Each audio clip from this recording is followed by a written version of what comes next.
అందరికీ నమస్కారం. Welcome to our YouTube channel అనగనగా ఓ కథ. మంచి కథలు వినడానికి మా ఛానల్ను తప్పకుండా సబ్స్క్రైబ్ చేయండి. అలాగే మీ ఫ్రెండ్స్ అండ్ ఫ్యామిలీకి షేర్ చేయండి. ఇప్పుడు మనం వినబోయేది సోమరాజు సుశీల గారి పెళ్లి కథ. పెళ్లి పుస్తకం అనే కథ పేరుతో రాశారు. ఇది 2వ భాగం. మొదటిసారిగా ఇదే వింటున్న వాళ్ళు ఎవరైనా ఉంటే పార్ట్ 1 కూడా ఉంది. అది విన్న తర్వాత ఇది వినండి. ఆ లింక్ కామెంట్స్లో పిన్ చేసి పెడతాను.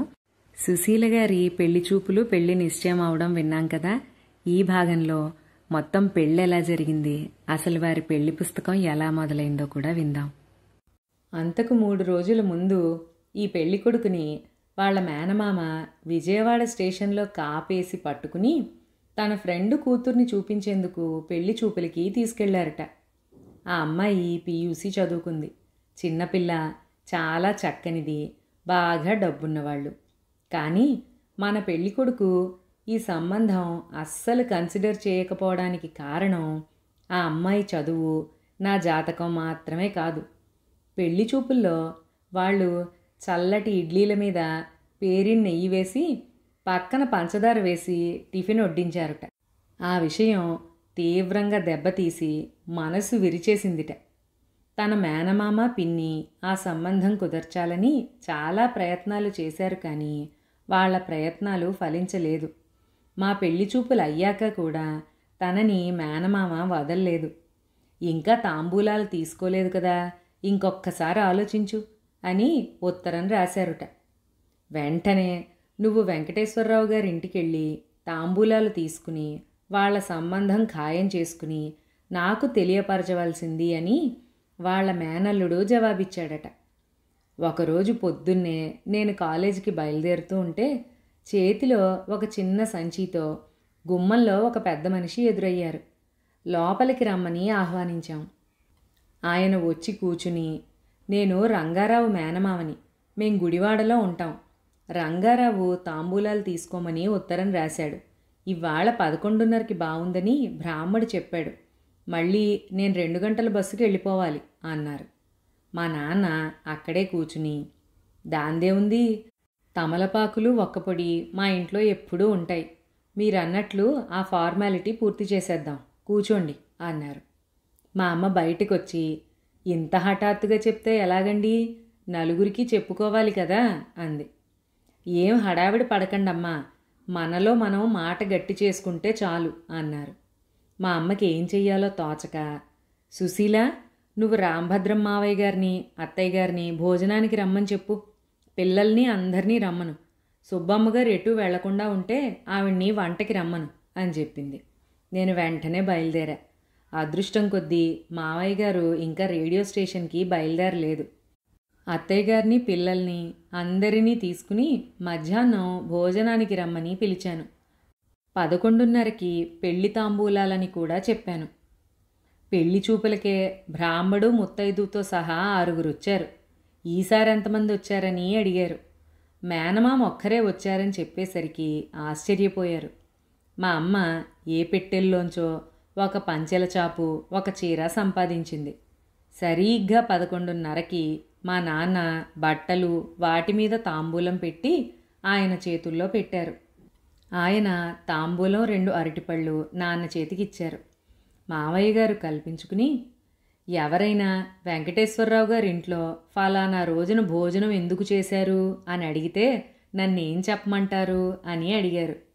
అప్పుడు మా నాన్న కష్టం మీద నోరు విప్పి, మా పెద్దమ్మాయిని మీ మేనల్లుడు రంగారావుకిచ్చి వివాహం చేసేందుకు ఈ తాంబూలం ఇస్తున్నాను అన్నారు. ఆయన ఇంకా కష్టపడి సరే అన్నారు. మా అమ్మ మాత్రం భోజనంలోకి కందా బచ్చలి కూర, రవ్వప్పాలు చేసి శాస్త్రాన్ని తూచా తప్పకుండా పాటించింది. మేనమామగారు హడావుడిగా 2 మెతుకులు నోట్లో వేసుకుని వెళ్ళిపోయారు. అది మా తాంబూలాల కథ. తాంబూలాలయ్యాక పూణే నుంచి ఉత్తరాల ప్రవాహం మొదలైంది. రోజుకి 2 ఉత్తరాలు, ఒక్కొక్కటి 5-6 పేజీలవి. చీమల బారులాంటి చేతివ్రాతతో వచ్చేవి. నేను 4 రోజులకొకసారి ఇన్లాండ్ కవర్లో 4 లైన్లు రాసేదాన్ని. డిసెంబర్లో పెళ్లి చూపులయ్యి, ఫిబ్రవరిలో తాంబూలాలయ్యి, మార్చి నుంచి ఉత్తరాలు మొదలై ఏప్రిల్ నుంచి తను వచ్చి పోతోన్న మా నాన్న పెళ్లి బూసెత్తరు. అక్కడ అవనిగడ్డలో మా అత్తగారులు కంగారు పడ్డారంటే పడరు. మాకు గవర్నమెంట్ నుంచి బిల్స్ రావాలి, వచ్చాక చేస్తాం అని నాన్న కబురు పెట్టారు. ఓ నెల పోయాక పెళ్ళికొడుకు మా నాన్నకి అల్టిమేటం ఇచ్చారు. సెప్టెంబర్లో చేస్తే చెయ్యండి, లేకపోతే మేం చేసుకుంటామని. దాంతో ఇంక మా తాతగారి చేత సెప్టెంబర్ 9కి ముహూర్తం పెట్టించారు. పెళ్ళికొడుకు ఆ ముహూర్తం బాగాలేదని సెప్టెంబర్ 8 రాత్రి 10:50కి మార్చారు. ఆ రోజు కృష్ణాష్టమి. పెద్దవారైన మా తాతగారు కూడా అతను పెట్టిందే బాగుందని మెచ్చుకున్నారు. ఈలోగా బీఎస్సీ ఫైనల్ ఇయర్ రిజల్ట్స్ వచ్చాయి. మా కాలేజ్ పిల్లలందరూ 70% మార్కులతో పాస్ అయ్యారని తెలిసింది. మా మదర్ ప్రిన్సిపల్ మంచి సంతోషంలో ఉండగా నా పెళ్లి కుదిరిందని చెప్పాను. ఒక్క క్షణం ఆవిడ ముఖం మాడిపోయింది. నాకు కాబోయే ఆయన ఏం చదువుతున్నారో తెలుసుకుని ఆయన అడ్రస్ అడిగింది. కొంపదీసి పెళ్లి సంబంధం చెడగొడుతుందేమోనని భయం వేసింది. కానీ అడ్రస్ ఇచ్చాను. ఆవిడ, ఇక్కడ సుశీల అవసరం చాలా ఉంది, సంవత్సరం మధ్యలో మానేస్తే కష్టం, మీకు లయోలా కాలేజ్లో జాబ్ ఇప్పిస్తాను, మీ ఇద్దరూ హాయిగా ఉద్యోగాలు చేసుకుంటూ ట్యూషన్లు కూడా చెప్పుకోవచ్చు, ఫైనాన్షియల్గా చాలా బాగుంటుంది, మీరు ఈ ఊరొచ్చే ఆలోచన చెయ్యండి అని తనకి ఉత్తరం రాసింది. ఆ ఉత్తరాన్ని తను జాగ్రత్తగా కవర్లో పెట్టి నాకు పంపారు. తన రీసెర్చ్ వర్క్ మధ్యలో వదిలిపెట్టి రాలేనని క్షమించమని ఆవిడికి ఉత్తరం రాశారు. మళ్ళీ కాలేజీలు తెరిచాక ఆవిడ నాతో స్నేహంగానే ఉండేది, కానీ సెప్టెంబర్ 6వ తేదీన కూడా కాలేజ్ ఫుల్ డే వర్క్ చేయించి కానీ వదలలేదు. చూస్తూ ఉండగానే మగపెళ్లివారి ఆహ్వాన పత్రికలు వచ్చేశాయి. ఆ పత్రికలు మా అత్తగారు సోమరాజు విజయలక్ష్మమ్మ గారు తన కుమారుని వివాహానికి ఆహ్వానించినట్లుగా వేశారు. ఆ రోజుల్లో అది సంచలనమే. మా ఇంట్లో పెళ్లి ఏర్పాట్లు మా అమ్మ ఏం చేయించిందో నాకు గుర్తులేదు, కానీ పెళ్ళి మాత్రం ఛాంబర్ ఆఫ్ కామర్స్ హాల్లో జరగాలని పట్టుబట్టింది నేనే. మా అమ్మకి దుర్గగుడి దగ్గర ఉన్న కన్యకా పరమేశ్వరి సత్రంలో చేయాలని ఉండేది. కానీ అదేమిటో చీకటిగా ఉండి నాకు నచ్చలేదు. నాకు ఒక జత గాజులు గొలుసు ఉన్నాయి కాబట్టి మేము అస్సలు బంగారం కొట్టు వైపుకి వెళ్ళలేదు. అలాగే చీర కూడా మా అమ్మ 3 ఏళ్ల క్రితమే కంచి చీరల వాళ్ళ దగ్గర కొనిపెట్టింది. ఒక చీర చాలే, మిగతావి ఎలాగూ ఎవరో ఒకరు తెస్తారు, లేకపోతే అప్పుడు రెండోది కొందాం అంది. ఆవిడ అనుకున్నట్లుగానే మా రాజన్నయ్య ఢిల్లీ నుంచి వస్తూ అందమైన లేత గులాబీ రంగు వెండి జరీ బార్డరున్న బెనారస్ చీర తెచ్చాడు. జర్మనీలో ఉన్న మా బుల్లన్నయ్య తను ప్యారిస్ వెళ్ళినప్పుడు మంచి పెర్ఫ్యూమ్ కొని నా కోసం పంపాడు. కానీ నేనొక పిచ్చిదాన్ని. మా బాబాయ్ వచ్చి నన్ను అడిగితే, తీసుకో బాబాయ్, నాకు సెంటు వాసన పడదు అని ఇచ్చేశాను. తర్వాత అందరి చేత పిచ్చి తిట్లు తిన్నాననుకోండి. ఏ వస్తువైనా విలువ తెలియని వాళ్ళ చేతిలో పడితే అంతే కదా. నాకు వీ షేపులో ఉండే ఒక ప్రధానపు ఉంగరం కొనుక్కోవాలని కోరిక. నేను ఎంత గోల పెట్టినా మా అమ్మ ఒప్పుకోదే. నేను లోపల అమ్మతో దానికోసం ఘర్షణ పడుతూ ఉంటే వరండాలో నా కోసం ఎదురు చూస్తోన్న నా స్టూడెంట్ అన్నపూర్ణ అనే అమ్మాయి విని నాకు ఆ ఉంగరం కొనిపెట్టింది. తను బయోలాజికల్ ఈవాన్స్ చైర్మన్ రాజుగారు అమ్మాయి. అచ్చమైన మహారాణిలా ఉండేది. అప్పటికే తను 2 పిల్లల తల్లి. చాలా బాగా చదివేది. రాజుల ఇళ్లల్లో చిన్నప్పుడే పెళ్ళిళ్ళు అయిపోతాయి కదా. చల్లావారింట్లో అన్ని పెళ్ళిళ్ళకి వంటలు చేసే నారాయణరావు గారిని మా ఇంట్లో పెళ్లి వంటకి పిలిచింది మా అమ్మ. అతను ఒక స్పెన్సర్ వంటవాడు. ఏ పెళ్లిలోనూ ఎవ్వరూ తలపెట్టిన ఐటమ్స్ చేస్తాననేవాడు. పెళ్లి రాత్రి డిన్నర్కి జాంగ్రీలు, ఆవడలు, బాదంగీరు, చామదుంపల వేపుడు, అవియల్, మైసూర్ రసం లాంటివి ఆ రోజుల్లో ఎవ్వరూ సాహసం చెయ్యని వంటలన్నీ చేశాడు. ఇక పెళ్లివారంతా మురిసిపోయారు. బుద్ధి లేక నేను క్లాస్కి 1 చొప్పున మా కాలేజ్లో ఇన్విటేషన్ కార్డులు ఇచ్చాను. మా ప్రిన్సిపల్ హాస్టల్ మెస్ మూయించి లయోలా నుంచి 2 ఎక్స్ట్రా బస్సులు వేయించి పిల్లలందరినీ పంపింది పెళ్ళికి. అసలే నా మీద కోపంగా ఉంది కదా. అందమైన కాలేజ్ అమ్మాయిలతో పెళ్లి పందిరి మెరిసిపోయింది. అందులో ఆ పెళ్ళికొచ్చిన అమ్మాయిల్లో సామాన్య కుటుంబాల వాళ్ళు తక్కువ. రకరకాల టిష్యూలు, జార్జెట్లు ధరించి విలువైన సొమ్ములు పెట్టుకుని వయసులో ఉన్న అందగత్తెలు తిరుగుతూ ఉంటే ఆ పందిరికి వేరే అలంకారాలెందుకు? అసలు ఏ పెళ్ళికైనా 300 మంది కాలేజ్ అమ్మాయిలు వస్తారా? ఫోటోలు తీస్తానని మా అమ్మకి చెప్పిన కుర్రాడు పెళ్ళికొచ్చిన అమ్మాయిలకి ఫోటోలు తీయడంలో బిజీ అయిపోయి మా సంగతి మర్చిపోయాడు. దాంతో మాకు పెళ్లి ఫోటో అనేది లేదు. చక్కగా వరుసగా కూర్చుని భోజనాలు చేసి పెళ్ళి పూర్తిగా చూసి వెళ్ళారు. యథాప్రకారం వంటలన్నీ ముందుగానే అయిపోయాయి. కానీ అక్కడున్నది నారాయణరావు కదా, ఏ తేడా కనబడనివ్వలేదు. మా ఇంట్లో నేను పెద్ద పిల్లనని మా వైపు, ఒక్కగానొక్క కొడుకు తండ్రి లేని పిల్లవాడి పెళ్ళి అని వాళ్ళ వైపు మొత్తం బంధువర్గం అంతా వచ్చారు. 4 పూటల భోజనాలు. పెళ్ళి మర్నాడు శుక్రవారం అవ్వడంతో ఆ ఘడియలన్నీ వెళ్లే వరకు ఆగవలసి వచ్చింది. ఇన్ని ఏర్పాట్లు జాగ్రత్తగా చేసిన మా అమ్మ ఫోటోల దగ్గర పిసినార్తనానికి పోయి మాట్లాడడానికి వచ్చిన ఫోటోగ్రాఫర్ని వెళ్ళగొట్టింది. మా వాడొకడు కొత్తగా కెమెరా కొనుక్కున్నాడు, వాడు తీస్తాడులే అంది. పెళ్ళిళ్ళలో దేనికోసం కొంచెం ఖర్చుకు వెనకాడతామో అది తప్పకుండా దెబ్బకొడుతుంది. తలంబ్రాలు అయ్యేటప్పటికి 12 దాటింది. హోమాలు చేయించేయాలని బ్రాహ్మడు త్వరపడ్డాడు. పెళ్ళికొడుకు చిరాగ్గా మొహం పెట్టి, ఇప్పుడేం హోమాలు, రేపంతా ఏం చేస్తారు, పొద్దున్నే రండి అని బ్రాహ్మడికి చెప్పి వాళ్ళ పిన్ని చేత ఆ హాల్లోనే ఒక పక్కగా మడత మంచం దిండు వేయించుకుని పెద్ద దుప్పటి ముసుగెట్టి క్షణంలో నిద్రపోయారు. ఆ బ్రాహ్మడు విస్తుపోయి అలా చూస్తూ, అమ్మా, అబ్బాయికి ఈ పెళ్ళి పూర్తిగా అంగీకారమేనా అని అడిగారు. అంగీకారమే నాయనా, ఇద్దరూ మంచి స్నేహితులు, కాకపోతే కాస్త కోపధారివాడు అని ఆయనకి ధైర్యం చెప్పింది. మాట్లాడకుండా తన ముఠానేసుకుని వెళ్ళిపోయాడు. మర్నాడు పొద్దున్నే 9 గంటలకు వస్తానని. ఈయన జాతక బలం ఏమిటో ఎంతటి వాళ్ళనైనా అటెన్షన్లో నిలబెట్టేవారు. పెళ్లి రోజు పొద్దున్న స్నాతకం అవుతూ ఉండగా ఇద్దరు తాతగారులు, అంటే మా అమ్మ వాళ్ళ నాన్న, మా నాన్న వాళ్ళ బాబాయి ముందు వరుసలో కూర్చుని కబుర్లు చెప్పుకుంటున్నారు. ఇంతలోకి ఒక ఆయన ఎవరో వచ్చి మా తాతగారిని తమరెవరో తెలుసుకోవచ్చా అని మర్యాదగా అడిగాడు. మా తాతగారు నిరభ్యంతరంగా తెలుసుకోండి, నేను పెళ్లి కూతురి తాతగారిని అని చెప్పారు. ఆయన కొంచెం సణుగుతూ, ఆయన ఎప్పుడో పోయారని విన్నానే అన్నాడు.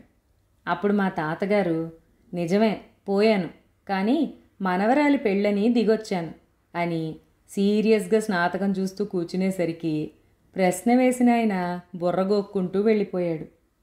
స్నాతకం అయ్యాక మా వాళ్ళు భోజనాల ఏర్పాట్లు చేస్తూ ఉండగా ఒక ఆవిడ మా పిన్ని దగ్గరికి వెళ్ళి, పెళ్ళికొడుక్కి నీరసంగా ఉందిట, గ్లాసు బత్తాయి రసం తెమ్మన్నాడు అని అడిగింది. మా వాళ్ళందరూ హడావిడి పడిపోయి బత్తాయికాయలు తెప్పించి రసం తీసి ఇచ్చారు. ఇంకో అరగంటలో మళ్ళీ అలాగే అడిగి ఇంకో గ్లాసుడు రసం తీసుకెళ్ళింది. 10 నిమిషాల్లో మళ్ళీ వచ్చి మళ్ళీ రసం అడిగింది. ఏమైంది, ఈ నీరసాలేమిటి అని కంగారు పడ్డారు. మా వాళ్ళు మా పిన్నత్తగారి దగ్గరికి వెళ్ళి, ఏమండి, అబ్బాయికి ఒంట్లో బాగోలేదా, అన్నిసార్లు బత్తాయి రసం తాగుతున్నాడు అని కనుక్కున్నారు. బాగానే ఉన్నాడే, ఫ్రెండ్స్తో చెస్ ఆడుతున్నాడు, చూసొస్తానుండండి అని తిరిగొచ్చి, మిమ్మల్ని ఎవరడిగారు అన్నారు.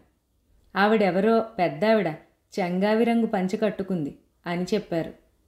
అయ్యో అదా, అదో పిచ్చిది, మా ఇంట్లో తిరుగుతూ ఉంటుంది. తీరా బస్సు బయలుదేరే సమయానికి తను వస్తానని ఏడిస్తే వెంటేసుకుని వచ్చాం. ఉండండి, ఎక్కడుందో చూస్తాను అని వెళ్ళారు. వాకిట్లో ఆడుకుంటున్న పిల్లల్ని ఒక్కొక్కళ్ళనే నోరు తెరవమని బలవంతాన వాళ్ల నోట్లో రసం పోస్తోంది, నీరసాలొస్తాయర్రా అంటూ. అందరం నవ్వుకుని ఊరుకున్నాం.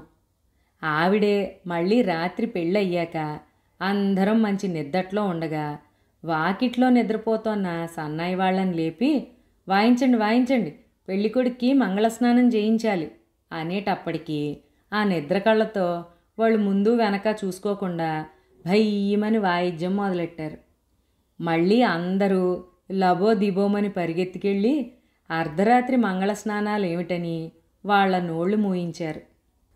తెల్లవారి హోమాలు శాస్త్రప్రకారంగా అయ్యి భోజనాలు చేస్తున్నప్పుడు మా ఇంటి అడ్రస్కి ఢిల్లీ నుంచి రిజిస్టర్ పోస్ట్ వచ్చిందని ఎవరో వచ్చి నా చేతికి కవర్ ఇచ్చారు. అది నాకు సిఎస్ఐఆర్ వాళ్ళు స్కాలర్షిప్ ఇస్తున్నట్లు వెంటనే పూనాలోని నేషనల్ కెమికల్ ల్యాబొరేటరీలో జాయిన్ అవ్వమని రాసిన ఉత్తరం. చూసావా, నీకు ప్రభుత్వం వాళ్ళు పెళ్లి బహుమతి పంపారని అందరూ సంతోషించారు. ఇంకా పెళ్లి లక్షణంగా జరిగింది కాబట్టి మర్నాడు అందరూ తీరుబడిగా లేచి కబుర్లు చెప్పుకుంటున్నారు. అసలు మా సంబంధం కుదిరిందన్నప్పుడు వాళ్ళ బంధువుల్లో ఒకరు, అమ్మో గోదావరి జిల్లా సంబంధమా, వాళ్ళు తడిగుడ్డలతో గొంతులు కోస్తారు అన్నారట. అది వారికి చాలా కష్టంగా తోచింది. ఆ మాట అన్నాయనే ఆడపిల్లివారు ఏం చేస్తున్నారు అని ఆరా తీయబోతే ఈయన బట్టలు జాడిస్తున్నారని చెప్పారు. ఓరిని, నీకెంత కోపం వచ్చిందిరా మీ అత్తారిని అన్నానని చెప్పి అని నవ్వుకున్నారట.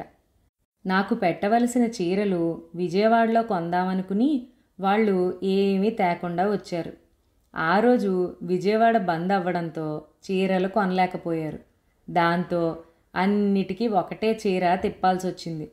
మేము ఏ కట్నాలు ఇవ్వలేదు కాబట్టి వాళ్ళు ఏ నగలు పెట్టలేదు. మధ్యాహ్నం మా ప్రిన్సిపల్ 4 సిస్టర్స్తో కలిసి వచ్చి నాకొక బెడ్షీట్ సెట్టు బహుమతి ఇచ్చింది. అది వాళ్ళ ఆచారం అట. మధ్యాహ్నం భోజనాలు అయ్యాక చాలామంది పెళ్లివారు ఆ మర్యాదల ముసలమ్మతో సహా బస్సులో అవనిగడ్డ వెళ్ళిపోయారు. భోజనాలు అయ్యాక ఇక చేసే పని ఏమీ లేక మిగిలిన వారంతా కలిసి పేకాట ఆడుకుంటున్నారు. నేనక్కడ కుర్చీలో కూర్చుని చూస్తున్నాను. నా పక్కన మా అమాయకపు మహారాజు మా పెద్దత్తగారు కూర్చునున్నారు. మా ఆయన వరుసగా 2 షోలు చేయడంతో చాలా డబ్బొచ్చింది. గబుక్కున లేచి ఆ డబ్బులన్నీ నాకు ఇచ్చారు. చూసి సంతోషం పట్టలేని మా పెద్దత్తగారు, ఇదిగో అమ్మాయి, రేపటి నుంచి మా వాడు బోలెడు డబ్బు సంపాదించి ఇట్టాగే నీ చేతిలో పోస్తాడు అన్నారు. నేను ఊరుకోవచ్చుగా, పేకలాడా అన్నాను. తర్వాత నాలిక ఖర్చుకున్నాను అనుకోండి. రాత్రి 12 దాటాక అప్పగింతలని అన్నారు. కానీ నేను ఒప్పుకోలేదు. నన్నెవ్వరికీ అప్పచెప్పక్కర్లేదు అన్నాను. అప్పగింతలు అవ్వగానే అందరికీ ఏడుపులు వచ్చేస్తాయి. ఇంత బాగా జరిగిన పెళ్లి మూడంతా పాడైపోతుంది. అందుకే నాకు ఆ తంతంటేనే ఇష్టం ఉండేది కాదు. ఇంతలోకి మా చిన్నత్తగారు వచ్చి, 10 ఊళ్ళేలేలా ఉంది ఈ అమ్మాయి, మా అమాయకపు అక్కకి తననప్ప చెప్పేదేమిటి, ఆవిడ్నే ఈ అమ్మాయికి అప్పచెప్పండి, ప్రేమగా చూసుకోమని అన్నారు. దాంతో అప్పగింతల కార్యక్రమం క్యాన్సిల్ అయ్యింది. ఆ తంతు జరిపించడానికి ఆవులించుకుంటూ వచ్చిన కుర్రబ్రాహ్మడు బతుకు జీవుడా అని సైకిల్ ఎక్కి పారిపోయాడు. మా వాళ్ళది హెడ్ క్వార్టర్స్ అవనిగడ్డే అయినా పిల్లల చదువుల కోసం వాళ్ళకి ఏ ఊళ్ళో సీటొస్తే ఆ ఊళ్ళో కాపరం పెట్టి చదివించేవారు. ఎవ్వరినీ హాస్టల్లో ఉంచేవారు కాదు. లలితత్తయ్య గారు ప్రభాకర్ మెడిసిన్ చదువు కోసం వరంగల్లోనూ, మా అత్తగారు చందు చదువు కోసం హైదరాబాదులోనూ ఉండేవారు. మా ఆయన తన ఉద్యోగానికి ఒక్క 10 రోజులు మాత్రమే సెలవు పెట్టి రావడం వల్ల అవనిగడ్డ వెళ్ళడం కష్టమవుతుందని వ్రతం వరంగల్లో పెట్టుకున్నారు. బంధువులందరినీ ఎటూ మధ్యాహ్నమే అవనిగడ్డ పంపేశారు కదా. ఇక మిగిలిన పెళ్లివారందరం రాత్రి 1 గంటకి బయలుదేరి స్టేషన్కి వెళ్ళి తెల్లవారేటప్పటికి వరంగల్ చేరాం. వరంగల్ చేరేటప్పటికి 8 గంటలయ్యింది. ప్రభాకర్తో పాటు వీళ్ల బంధువుల్లో చాలామంది పిల్లలు ఆ కాలేజీలోనే చదువుకునేవారు. ఆ రోజుల్లో అదొక్కటే డొనేషన్ కాలేజ్. పేరుకి హాస్టల్ ఉన్నా ఎక్కువగా అందరూ వీళ్ళింట్లోనే భోజనాలు. ప్రభాకర్ని హోటల్కి వెళ్ళి ఒక 50 మందికి సరిపడా ఇడ్లీలు తెమ్మని పంపారు. అతను 50 ఇడ్లీ పొట్లాలు కట్టించుకుని వచ్చాడు. అదేమిటి, ఎవరిది వాళ్ళకి విడివిడిగా తెచ్చావు అంటే, కలిపి తెస్తే పచ్చడి కోసం యుద్ధాలైపోతాయి వదినా అని ధర్మసూక్ష్మం చెప్పాడు. మర్నాడు వ్రతం, భోజనాలు, 12:30కి రామప్ప దేవాలయానికి విహారయాత్ర అని ఇరుగు పొరుగు అందరికీ చెప్పారు. 2 బస్సులు కూడా ఏర్పాటు చేశారు. 150 మంది భోజనాలకు అవుతారనుకున్నాం. ఆ ఊళ్ళో వీళ్ళకి ఎక్కువ బంధువర్గం లేదు, ఈ చదువుకుంటోన్న పిల్లలు తప్ప. పోనీ పరిచయాలు కూడా లేవు. తెల్లవారకట్లే వచ్చి వంట మొదలు పెట్టవలసిన వంటాయన డుమ్మా కొట్టేశాడు. ఇంత కూడా నదురు బెదురు లేకుండా మా అత్తగార్ల తల్లి 80 ఏళ్ల ఆవిడ మడి కట్టుకుని కూతుళ్ల సాయంతో 9 గంటలకల్లా వంట పూర్తి చేశారు. నాకు సత్యనారాయణ ప్రసాదం బాగా చేయడం వచ్చని చెప్పి వాళ్ళని అడిగి వేరే స్టవ్ మీద చేశాను. మా అత్తగారులందరూ మురిసిపోయారు. ఇక్కడి బ్రాహ్మడు సత్యనారాయణ కథ తెలంగాణ తెలుగులో చెప్తూ ఉంటే మాకు చాలా విచిత్రంగా అనిపించింది. సరిగ్గా 1 గంట కల్లా అందరి భోజనాలు అయిపోయాయి. అందరం రామప్ప గుడికి బయలుదేరాం. వరంగల్ నుంచి సుమారు 40 కిలోమీటర్ల దూరంలో ఈ రామప్ప దేవాలయం ఉంది. అక్కడ కొలువైన దేవుడు శివుడు. ఆ అద్భుతమైన కళా సంపదని తీర్చిదిద్దిన శిల్పి రామప్ప. శిల్పి రామప్ప పేరుతో పిలువబడే ఆ దేవాలయం అదొక్కటే అనుకుంటా. ఆ లోపల ఎంత అందంగా ఉందో చెప్పలేను. పైగా మాతో వచ్చిన వాళ్ళందరూ కాలేజ్ పిల్లలే. ఇంకా ఆనందానికి లోటేం ఉంటుంది? ఏమైనా మా పెళ్లి వేడుకలలో ప్రధాన పాత్ర యువశక్తిదే. ఉత్సాహవంతులు కొందరు వనవిహారం చెయ్యబోతే తేనెటీగలు వెంటబడ్డాయి. అక్కడ మనుష్య సంచారం అంతగా ఉండదు కదా, తేనెటీగలు డిస్టర్బ్ అయినట్టున్నాయి. వరంగల్లో ఉన్న 4 రోజుల్లో నాకు తెలిసింది ఏమిటంటే, మా అత్తగారులందరూ అపర అన్నపూర్ణలని, అందరికీ అన్నాలు పెట్టడమే వాళ్ళకు ఆనందమని, డబ్బు ఖర్చుకి కానీ దేహశ్రమకి కానీ వెరవరని. కూతుళ్ళు లేని వాళ్ళు నన్నేనాడు కోడలిగా చూడలేదు. నాతో పాటు నా చెల్లెళ్ళని కూడా చివరి వరకు తమ పిల్లలుగానే భావించారు. పెళ్లి మనుగుడుపులకని వచ్చిన మా చెల్లెళ్ళకి మా ఆయన తను బొంబాయిలో ప్రత్యేకంగా సెలెక్ట్ చేసి తెచ్చిన బాంబే డైయింగ్ చీరలు ఇచ్చారు. మా తమ్ముడికి మంచి డ్రెస్ మెటీరియల్ పెట్టారు. మా పిన్నికి కూడా చాలా మంచి జరీ చీర కొన్నారు. ఆవిడ విజయవాడ వచ్చాక మా అత్తవారి ఇల్లు గురించి బ్రహ్మాండమైన రిపోర్ట్ ఇచ్చింది. అక్కడో 4 రోజులు, అమ్మ దగ్గర 4 రోజులు ఉండేటప్పటికీ పూణే వెళ్ళవలసిన రోజు రానే వచ్చింది. పెళ్లిలో మా అత్తగారు పెట్టవలసిన చీరలు అప్పుడు కొనుక్కున్నాను. 500కి 5. మైసూర్ సిల్క్, కంచి, ధర్మవరం అలా తలా ఒకటి, ఏ జరీలు లేకుండా చాలా అందంగా ఉండేవి. తన దగ్గర చాలా వంట సామాన్లున్నాయని అబద్ధాలు చెప్పి మా అమ్మ నా కోసం చిన్నప్పటి నుంచి కొనుంచిన స్టీలు సామాన్లు, డబ్బాలు, క్యారియర్లు ఏవి ఈయన తీసుకొనివ్వలేదు. నాతో పాటు వచ్చింది నా బట్టల పెట్టి, పుస్తకాల పెట్టి మాత్రమే. నేను చాలా సంతోషంగా సామాన్లు సర్దుకుని బయలుదేరుతూ ఉంటే గుమ్మం దగ్గర నిలబడ్డ అమ్మతో మా నాన్న, అది అలా వెళ్ళిపోతుందేమిటే, ఏదో ఫ్రెండ్స్తో పిక్నిక్ వెళ్తున్నట్లు, ఇంత కూడా మన మీద బెంగలేదా అని గబుక్కున కళ్ళనీళ్లు పెట్టుకున్నారుట. నాకేమిటో ఇంకొక కొత్త బంధం చేరిందన్న ఆనందమే కానీ ఉన్న బంధాలు దూరం అవుతాయన్న ఆలోచనే లేదు. వాస్తవానికి కూడా భగవంతుని కరుణ వల్ల నాకెప్పుడు నా పుట్టింటివారు దూరం అవ్వలేదు. విజయవాడకి వీడ్కోలు చెప్పి తెల్లవారేటప్పటికి హైదరాబాదు చేరాం. ఆ రోజు వినాయక చవితి. అప్పటికి మా అత్తగారులు, అమ్మమ్మగారు అందరూ హైదరాబాదు చేరారు మా ప్రయాణం ఏర్పాట్లు చూడటానికి. వినాయక చవితి పూజ, భోజనాలు అయ్యాయి. అప్పుడు అమ్మమ్మగారు నాతో, వాడికి నిప్పుల మీద కాల్చిన అప్పడాలంటే ఇష్టం, అది లేందే అన్నం తినడు. నేను అవనిగడ్డ నుంచి చిన్న కుంపటి తెచ్చాను, కాస్త రోజు 2 అప్పడాలు కాల్చి పెట్టమ్మా అని ఒక కుంపటి ఇచ్చారు. అలాగే మనవడికి శని ఆదివారాల్లో 4 గింజలు రుబ్బి వేడిగా 2 గారె ముక్కలు వేసి పెట్టమని బుల్లి రోలు ఇచ్చారు. మా అమ్మ కష్టపడి నా చిన్నప్పటి నుంచి పోగు చేసిన స్టీలు సామాన్లని తెచ్చుకొనివ్వలేదు, కానీ రుబ్బురోళ్ళు, కుంపట్లు అమ్మమ్మగారు ఇస్తూ ఉంటే తను చూస్తూ ఊరుకున్నారు. ఇక ఒడియాలు, అప్పడాలు, గోంగూర, చింత చిగురు ఒకటేమిటి సమస్తం ప్యాక్ చేశారు.